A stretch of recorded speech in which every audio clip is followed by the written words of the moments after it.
Όνομα. Το Παπίλιας λέγεται το όνομά μου και Φωτιά το σύνθημά μου.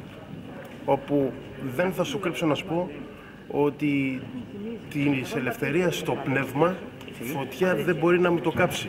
Τέλεια. Νερό δεν μπορεί να μου το πνίξει, μαχαίρι δεν μπορεί να μου το κόψει, ούτε αγέρας δεν μπορεί να μου το πάρει.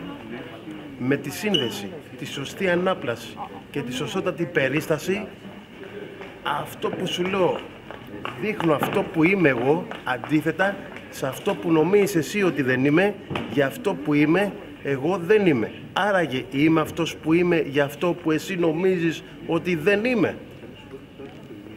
Πώς το βλέ? Σ' αρέ αυτό που σου λέει, για να ξεμπερδέ?